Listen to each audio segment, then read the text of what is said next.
Hi everyone, I am Chanika, your English teacher. Today I will be doing the third lesson of your text. The name of the chapter is The Story of the Saptarishis. I hope you are familiar with this word, Saptarishis. These are 7 stars that are formed like a question mark in the sky. Around 7:30 to 8 o'clock, if you see in the night sky, you will see 7 stars formed like a question mark. Okay, not exactly like this, but the shape will be in this way. Okay, I will provide a picture on the screen to make it more clearer. 1, 2, 3, 4, 5, 6, 7. 7 stars together. These are called Saptarishis. Today we will know about the story behind these Saptarishis, how they got these names. So for this you have to take out the text, page number 90 of your text, the story of the Saptarishis, and as I go line by line you have to go through your text. So I'll start. When the world began, there were a number of powerful rishis, but the greatest of all were the Saptarishis of the 7 great ones. So these, the names of these 7 stars were kept after 7 great sages, and the names were Kashyap, Atri, Vasistha, Bharadwaj, Gautam, Vishwamitra and Jamadagni. So these were the 7 names of Indian great sages whose names were kept as Saptarishis. So here the story begins. There came a time when the 7 rishis and Vasistha's wife Arundhati were all together, and they had a common serving maid Gunda, who was helped by her husband Vastusaka. They lived together in perfect harmony and ruled the world, performing severe austerities and penances. The meanings are also given for some of the words at the end of the chapter. The first meaning, performing severe austerities and penances, meaning is living a very simple life with no comfort at all.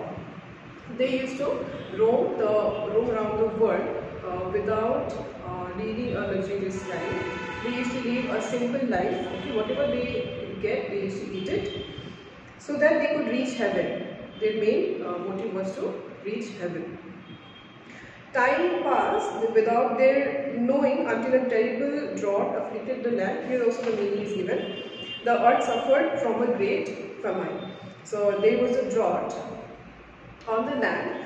The earth grew parched, cracking upon, and all living creatures became thin and weak. Okay, so there was struggle for life because there were no food to eat. The 7 great rishis fared no better. Their meaning is given here. Suffered as much as the other people. So they were rishis, but they were also suffering like common human beings. Weak with hunger, they wandered over the arid land in search of food they could eat.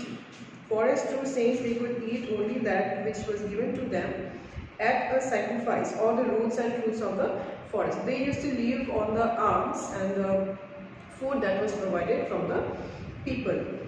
Anything, they used to live on roots and fruits of the forest. Whatever they get to eat, they used to eat it. Anything else would reduce the merits that they had attained through penance, and heaven would get farther away from them. One day, they met a man.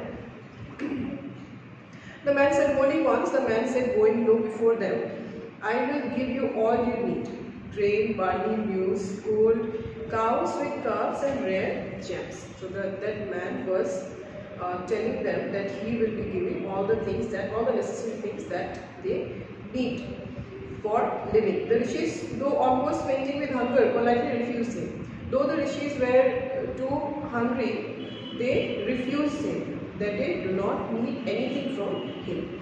If we accept, so they said, if we accept your gifts, we will lose the merit we have acquired through such difficulty. So from their birth, they were of the thinking that they will reach, they wanted to go to heaven.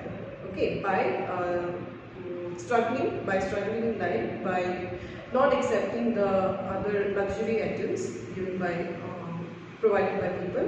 We may accept fruits of the forest but no more. So they will live on the fruits of the forest but they will not accept anything from anyone. Without a glance at the riches, the 7 rishis left the place lest they should be tempted by the man's offer. So as quickly they moved from the place. The man was King Vrishadarbi's messenger. So there was one king, Vrishadarbi, that was actually his messenger. So this messenger, he took that message to the king, and the king was not pleased to learn that his gifts were refused. So he got very angry. He sent for his ministers, pluck the ripest figs. Figs is a fruit, edible fruit, from the palace garden, stuffed them with grains of gold and present them to the great ones. So he got very offended, the king. So what he did, he ordered the people to pluck the ripest figs from the garden and stuff it with gold grains, and offer it to them. The king's minister took the minister took the gifts to the rishis, who brightened up at the sight of the juicy fruits. But a tree stopped them from accepting the gift and glared angrily at the king's man. So they were provided with this fig stuffed with gold grains. But a tree, one of the 7 sages, he stopped the others from accepting it, and he became very angry. He said, "Do you think we are a bunch of idiots? Those figs are stuffed with gold. We may be starving, but our wits haven't gone wandering. Return these figs to your king with our compliments." So they didn't accept it at all, and instead they asked these figs to be returned to the king himself. Vasishtha was gentler. "We lose all our merits if we accept even 1 gold coin.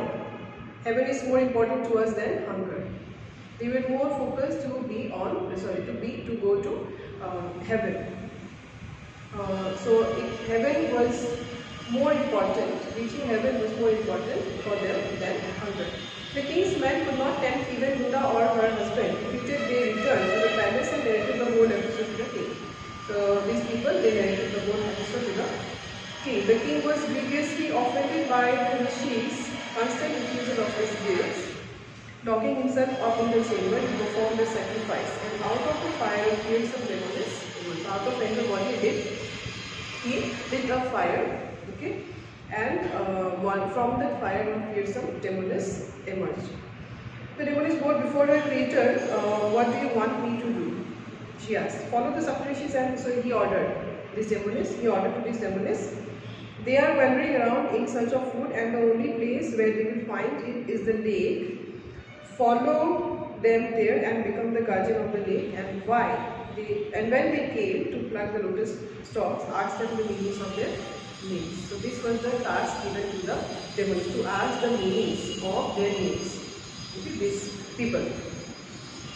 And once you have the answers, you will be able to overpower and destroy them. But make sure you get the meanings for the first time you ask. You have but 1 chance.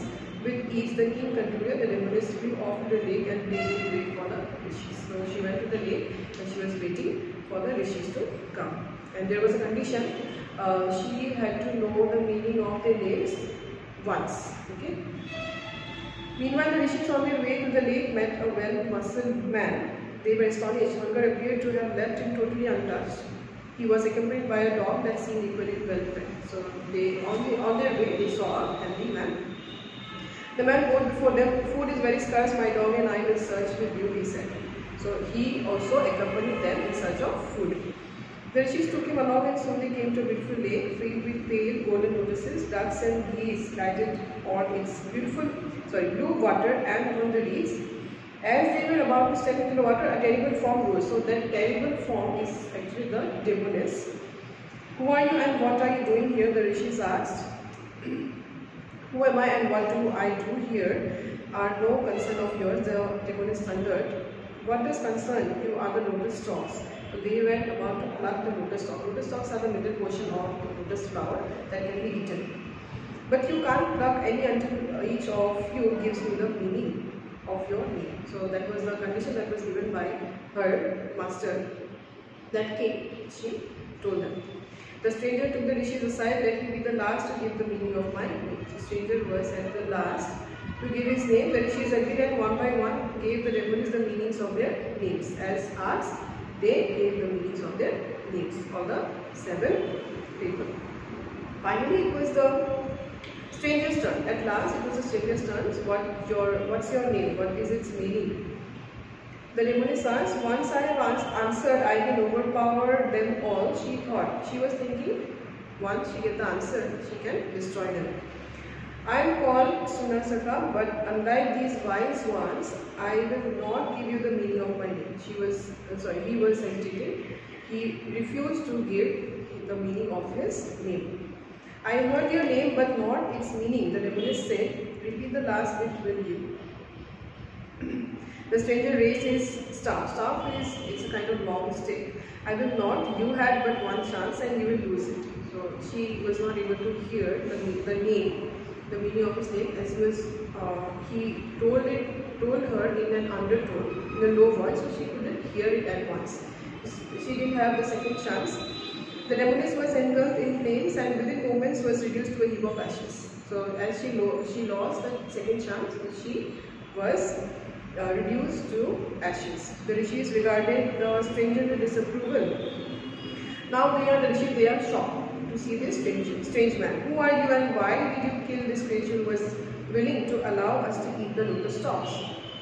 Before their eyes, the man's form altered and grew radiant. The rishis saw the god Indra standing before him. Actually,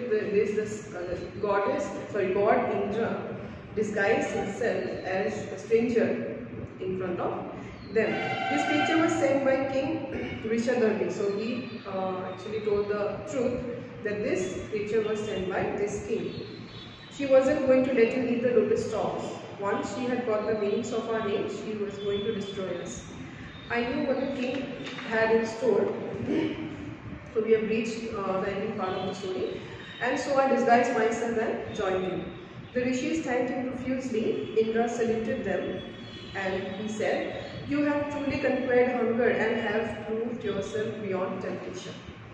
For this you will ascend to the heavens and take your place there among the other stars. So in this way they got their place among the stars, and forever people will see you and know of your greatness. Even today we see the Saptarishis in the sky wheeling round and round the coasters, written by Meera Umra. So this is the story behind the Saptarishis, how they got their name and how they were placed among the stars. Today also, till now, we can see those 7 stars formed as a question mark in the night sky. Thank you.